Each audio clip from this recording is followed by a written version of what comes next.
Ontem foi Natal e antes de começarmos aqui esse vídeo, já quero desejar para você atrasado um Feliz Natal, porque eu estava viajando, então eu não gravei vídeo nesses últimos dias. Então Feliz Natal para você e para sua família. E um tópico que foi suscitado ontem, né, que o pessoal estava debatendo na internet, aí bastante acalorado o tópico, inclusive com vídeos no TikTok e em outras redes sociais, dizendo que Jesus era palestino. E aí muita gente, sabe, defendendo essa tese, sabe-se lá por quê? Bem, eu sei por quê, na verdade, né? Isso envolve a guerra, o conflito lá na região, envolvendo faixa de Gaza e Israel. E aí o que acontece é que, para demonstrar talvez apoio, demonstrar talvez simpatia com a causa palestina, que são agora as vítimas de um ataque brutal dos israelenses, isso levaria à noção de que Jesus estaria do lado dos oprimidos, que é a narrativa tradicional, né, clássica, bíblica, da jornada de Jesus e da missão de Jesus. Mas o fato é que dizer que Jesus é palestino, embora tenha esse sentido aí de defesa de uma causa dos oprimidos, isso pouco esclarece ou pouco ajuda a compreender o cenário hoje na região, como também não ajuda nada a compreender o cenário na época de Jesus. Não ajuda a compreender em nada a história, sabe, bíblica ou o tal Jesus histórico, que é o tema que eu quero abordar com vocês hoje. Porque, acho que vocês sabem, né, eu escrevi um livro sobre esse tópico, é um romance histórico chamado Rei dos Judeus, que se inspira nas pesquisas históricas sobre quem seria o Jesus histórico, e a partir dessa pesquisa, que foi o resultado de anos de investigação sobre isso me levou para muitos locais que eu quero dividir com vocês hoje. Hoje será mais uma conversa com vocês, mais um bate-papo com vocês aqui, e eu quero falar um pouquinho sobre essa trajetória, essa pesquisa que eu fiz sobre Jesus. Então, para começar, essa pesquisa que eu fiz, ela foi, na verdade, a raiz, ou sei lá, o catalisador do meu afastamento da religião, do cristianismo e até me tornar ateu, né? Até deixar de acreditar numa divindade ou em histórias mitológicas religiosas. Então eu tinha lá uns 16 anos, eu li um livro que era muito ruim, era um livro muito ruim mesmo, chamado O Santo Graal e a Linhagem Sagrada. É um livro que depois vai inspirar o Dan Brown a escrever o Código da Vinci, que é um livro que era bastante conspiratório, assim, tinha um monte de histórias mirabolantes ali, falando sobre Jesus, Maria Madalena, que eles teriam tido um filho, e esse filho foi o precursor da linhagem dos merovingios na França, que levaria a família real francesa. Ou seja, é uma história bem conspiratória, que envolve cruzados, templários e um monte de figuras históricas, mas quando eu li aquele livro, aquilo me despertou para a possibilidade, que não era uma dúvida na minha cabeça naquele momento, para a possibilidade de que Jesus talvez não fosse a figura, na época dele, né, como a gente imaginava. Porque quem cresce num lar religioso, quem cresce num lar cristão, né, seja católico, evangélico, a gente tem a construção do imaginário tanto de Jesus quanto da história da humanidade a partir da Bíblia. Então você aprende aí, né, que Deus criou o mundo em 7 dias, em 6 dias descansou no sétimo, que você tem a história do Adão e Eva, por mais que você considere isso literalmente ou de maneira metafórica ou fictícia, ou sei lá,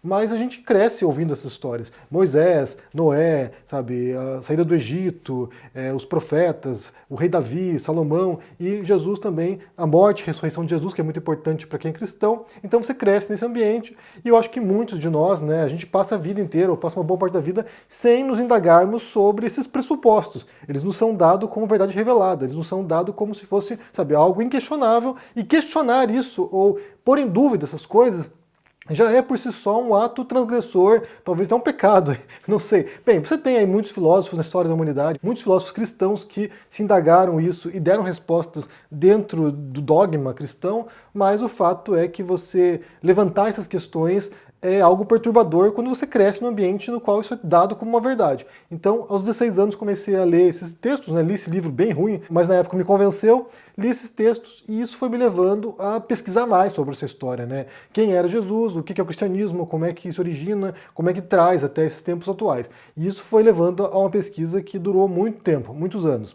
Só para pensar, esse romance aqui meu de 2003, então foi de 96 até 2003, lendo sobre esse tópico, e não apenas sobre o cristianismo ou sobre Jesus, mas sobre várias religiões diferentes, e foi levando gradualmente à descrença, né? Quanto mais eu pesquisava sobre outras religiões, e sobre os dogmas, e sobre as práticas, e sobre a história das religiões, mais eu me convencia que não há nada de verdade revelada nisso. Na verdade, são construções históricas, são os momentos, né, os desafios daqueles povos que vão levando a dar respostas transcendentais, mitológicas, para responder a perguntas que, até hoje, muitas delas a gente não tem resposta. Então, a pesquisa sobre religiões foi me levando a um afastamento das religiões até um ponto que eu chego na pesquisa, né, do Jesus histórico. Então foi um momento no qual eu já estava convencido que Jesus não era uma figura transcendental, não era, sabe, o Filho de Deus nesse sentido mais próprio do termo, né? Divina Concepção, sabe, Virgem Maria, essas coisas, morte, ressurreição.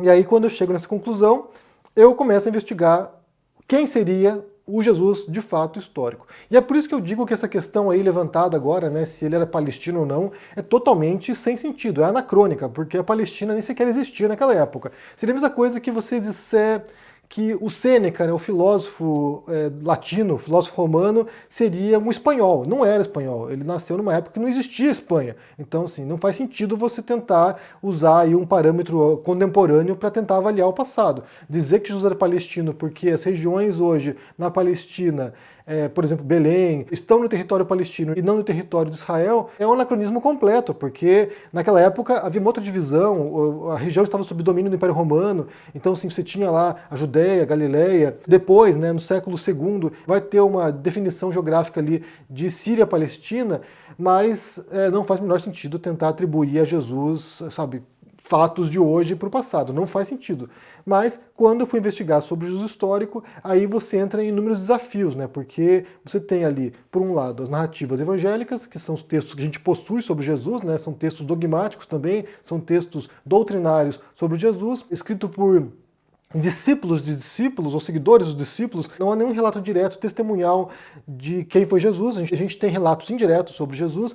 Então você tem lá um texto que é doutrinário, um texto religioso, e que nos serve para compreender certos aspectos de quem foi Jesus de fato, mas que não devem ser tomados como verdade também absoluta. Na verdade, quando você vai pesquisar e você vai investigar, você vai percebendo como esses textos são complicados, eles são textos, muitas vezes, alguns trechos ali são claramente mitológicos, alguns outros trechos são profecias de profetas judeus que projetavam quem seria o Messias, e aí eles tentam encaixar essas profecias do passado para a figura de Jesus. Há muitas histórias que são sincréticas, né? São histórias de outras religiões, de outras culturas que vão sendo juntadas no interior do cristianismo. Então, assim, você tem uma religião que foi sendo composta por uma amálgama aí de muitas coisas, né? De muitas ideias que estavam circulando. Você tinha lá o cruzamento de ideias helênicas, quando o Paulo de Tarso vai fazer, né, a missão da diáspora, né? Vai fazer a missão gentílica pela Ásia Menor, por Roma, e aí você vai juntando muitas ideias justamente para poder atrair diferentes povos que poderiam ser convertidos ao cristianismo. E quando vai para os povos também, os bárbaros, entre aspas, né, quando vai para os povos germanos, para os francos, aí outros elementos vão sendo trazidos para o interior da religião de modo a atrair essa audiência. Então, assim, é uma religião que foi se moldando ao longo do tempo, e a religião que tem hoje é muito diferente do que era a religião no século I, com os primeiros discípulos, ou, como falei, a linhagem, né, discípulos de discípulos que vão criando a religião que a gente chama de cristã. Então, assim, é uma história bem complexa e há diferentes perspectivas sobre compreender quem foi Jesus de fato, quem foi Jesus histórico. Há diferentes ramificações, autores tendem a interpretar essa história de maneira distinta. Você tem, por exemplo, uma vertente que entende que Jesus era um profeta apocalíptico, que ele achava que o mundo fosse acabar na época dele, e ele estava pregando ali, assim como pregava João Batista, por exemplo, ele pregava que o mundo estava prestes a terminar, portanto, você deveria se arrepender e seguir os passos de Jesus, que seria lá o mensageiro de Deus. Há uma visão de que ele era um judeu, de fato, só estava tentando reformar a religião. Há uma outra visão, que é a visão que eu adoto mais para o meu texto, para o meu livro pelo menos, né, que é a visão do John Dominic Crossan, que é um teólogo e historiador do cristianismo, que Jesus ele tinha uma postura quase de um filósofo cínico, assim, né? Ele tinha uma visão de abnegação material, uma visão de negação da realidade, ao mesmo tempo em que ele trazia frases de sabedoria e que ajudaria as pessoas a atravessar um momento complicado da história, né? As angústias existenciais nossas. Então, eu vou adotar no meu livro e na minha perspectiva sobre Jesus essa visão mais alinhada com a visão do Crossan. Eu vou deixar para vocês aqui um link para a Amazon que vai ter ali várias referências que eu utilizei na época para poder escrever meu livro, para que vocês compreendam qual é a perspectiva que eu adoto sobre Jesus. Mas o fato é que, embora haja essas diferentes visões sobre esse personagem, né, haja diferentes perspectivas sobre quem ele foi, inclusive aceitando ou não certas narrativas evangélicas para isso, o fato é que o consenso geral entre os historiadores, né, Jesus existiu, ou seja, houve um personagem histórico chamado Jesus, porque também há uma vertente mais conspiratória que tende a dizer que Jesus é apenas um mito. É um mito, assim como era o mito de, sei lá, Osíris, assim como o mito, outros mitos, né, Apolo, sei lá. Então, assim, você tem a ideia de que ele seria um mito e que, na verdade, a religião foi construída em torno dessa figura simbólica que não teve existência concreta, real nesse mundo. Então, assim, é uma interpretação que existe, é minoritária, não é aceita. O que se aceita, o que é o convencional hoje nos estudos sobre Jesus, é que ele realmente foi uma figura histórica real. Ele existiu, mas entre a história bíblica evangélica e o personagem real há um abismo ali que é intransponível. O fato é esse, a gente tem aqui um vão entre a narrativa e os fatos que jamais vamos conseguir transpor. Então, assim, essas interpretações ajudam a compreender o processo de composição dos evangelhos, ajuda a compreender o processo de formação do que seria o Cristo, ajuda a compreender o que é o cristianismo e como ele se origina, mas dificilmente a gente vai ter acesso, sabe, real ao que realmente aconteceu e quem era Jesus. Então, o que é consenso entre os historiadores de Jesus são dois fatos apenas. Todo o resto, né, o que Jesus disse, o que ele viveu, o que ele fez, o que aconteceu, todo o resto é passível de dúvidas. Mas o que se sabe são duas coisas. Ele foi batizado por João Batista, esse é um fato, ele foi batizado por João Batista e que ele morreu crucificado. Todo o resto a gente pode questionar. Todo o resto você pode defender aqui se aconteceu ou não, mas o fato é que a gente não sabe. Nós não sabemos, os historiadores não sabem, o que tem é basicamente esses dois fatos: batismo e crucifixão. Eu vou recomendar para vocês esse outro livro aqui, bem interessante, do Paul Johnson, tem em português, chamado História do Cristianismo. E o Paul Johnson, é um livro antigo, acho que dos anos 70, se não me engano, quase 80. E o Paul Johnson, ele tem um capítulo inicial aqui no qual ele conta, né, quem foi Jesus e a história da formação da igreja primitiva. E é bem interessante, é um capítulo curto, talvez tenha umas 40 páginas aqui, e aí você pode entender exatamente qual é o desafio de se aproximar dessa figura, né? O Paul Johnson faz um bom trabalho de mostrar qual era o cenário da época, esse cruzamento de, sabe, filosofia grega, de religião judaica, de Império Romano também, mitos romanos, como isso vai se, sabe, mesclando na história do cristianismo.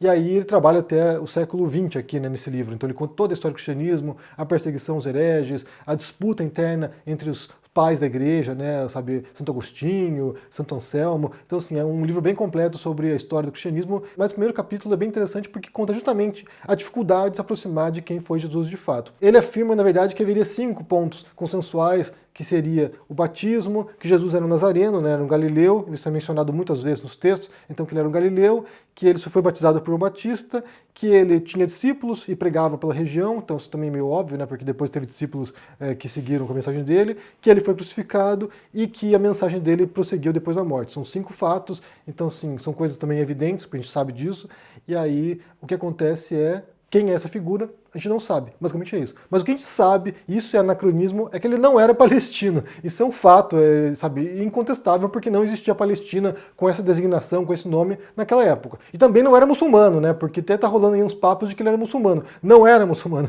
Jesus não era muçulmano. Era judeu, cresceu na cultura judaica, frequentava, sabe, a sinagoga. Há vários trechos na Bíblia lá que relata, né, os debates que ele tinha com os sacerdotes, com os doutores da lei. Então, assim, ele não era muçulmano, até porque não havia religião muçulmana na época, né? Maomé vem muito depois, muitos séculos depois, então ele não era muçulmano e possivelmente era alguém bastante alinhado com o judaísmo, né? A mensagem dele, há muitos trechos, muitas falas que, pelo menos se for considerar como se fossem autênticas, né? Muitas falas dele que estão inseridas no contexto judaico. Nessa lista de livros que eu passei para vocês, também está lá um livro sobre evangelhos apócrifos, porque além dos evangelhos canônicos, né, os evangelhos que estão na Bíblia, há muitos outros evangelhos que não foram aceitos pela igreja primitiva como textos autênticos, mas que podem ser usados para compreender como foi a construção da imagem de Jesus. Porque muitos desses textos trazem perspectivas diferentes e mensagens diferentes de Jesus. Então, por exemplo, tem um evangelho chamado de Tomé, que é uma coleção de frases de sabedoria de Jesus. É um texto muito interessante porque, como eu falei, mostra uma outra perspectiva mais filosófica de Jesus. Então, você pode conferir esse material lá. São os materiais que eu utilizei, dentre muitos que eu utilizei na época, para escrever meu livro sobre Jesus. E só lembrando um aspecto importante, porque, como eu falei, meu livro é um romance, né? É um livro de ficção inspirado no personagem histórico Jesus. E quando você escreve ficção histórica, quando você escreve um romance histórico, há uma série de cuidados que você tem que tomar para poder fazer isso, porque você pressupõe que quem vai ler esse texto aqui, quem vai ler um romance histórico, é alguém que tem um certo interesse em história. Então você tem muitas liberdades ao fazer isso, você pode, sabe, levar a história para muitos sentidos, pôr na cabeça do personagem pensamentos que você não sabe se ele pensou ou não, mas o fato é que você tem que se ater a um certo critério histórico, né? É isso que dá a verossimilhança do texto. É isso que faz com que a pessoa leia um romance histórico e goste desse texto, porque ela sente que nesse texto ela aprendeu também alguma coisa sobre história. Eu escrevi vários romances históricos ao longo da minha carreira como escritor. Ao escrever esses textos, sempre houve uma pesquisa muito grande para poder, sabe, trazer esse livro com mais seriedade e com mais rigor, com mais critério. Então eu li muita coisa sobre o período, sobre a época de Jesus, sobre a região de Jesus, como era o território lá, como é que era o terreno lá, o que eles comiam, como eles se vestiam, como era o calendário que eles utilizavam. Então tudo isso vai entrando ali de maneira mais sutil ao longo da história. Então é importante você ter noção de que muitos romancistas históricos têm um cuidado que é um cuidado muito próximo do que tem um historiador ao escrever uma história real, né? Uma história de factual sobre o nosso passado. Depois da minha formação em filosofia, eu fiz uma pós-graduação em História e Literatura que fazia justamente esse cruzamento, e foi quando eu fui descobrir, né, fui aprender teoricamente aquilo que eu já fazia intuitivamente como escritor. Então, ao longo campo de estudo sobre ficção histórica e qual a importância, de fato, de você trazer elementos reais para o interior de um texto de ficção quando se trata desse gênero, né? E como há um cuidado sobre isso e como há também uma pesquisa muito profunda sobre como esses livros funcionam. Então, só recomendo a leitura aqui de alguns materiais. É esse texto do Paul Johnson, o livro do Paul Johnson, História do Cristianismo, o livro de John Crossan, que se chama Quem Matou Jesus, que é um livro no qual ele conta a origem do antissemitismo e como os evangelhos possivelmente foram sendo escritos para pôr a culpa da crucificação de Jesus nos judeus, porque já havia essa missão gentílica do Paulo de Tarso para converter também romanos, então eles tentam tirar um pouco a culpa do Império Romano e jogar nas costas dos judeus, que já estavam todo mundo ali ferrado por causa da destruição do templo em Jerusalém. Então, assim, você tem ali uma explicação bem plausível e interessante sobre quais são os elementos reais no julgamento de Jesus, na crucificação de Jesus, e o que a gente pode considerar ali como verdade histórica, né? É claro, como eu falei, que tem diferentes interpretações, outros autores que contestam o Crossan também, mas me parece uma boa referência. E também confira o meu livro sobre Jesus, o Rei dos Judeus, que é um romance histórico a partir dessas narrativas, algumas bíblicas, mas principalmente históricas sobre quem seria esse personagem. Então, digo o que vocês pensam sobre essa história aí, se vocês viram esse debate acontecendo, né? Se Jesus era palestino ou não, o que você acha desse debate? Se faz algum sentido, como é que você entende isso aí? Deixa aqui embaixo no comentário, deixa o joinha, se inscreva no canal aqui, ativando o sininho, isso é muito importante para ajudar aqui no engajamento, se torne um membro do canal ou um apoiador para dar uma força, e confira meu livro sobre Jesus, que está lá na Amazon, link na descrição desse vídeo aqui. Um forte abraço para você e se cuide. Tchau!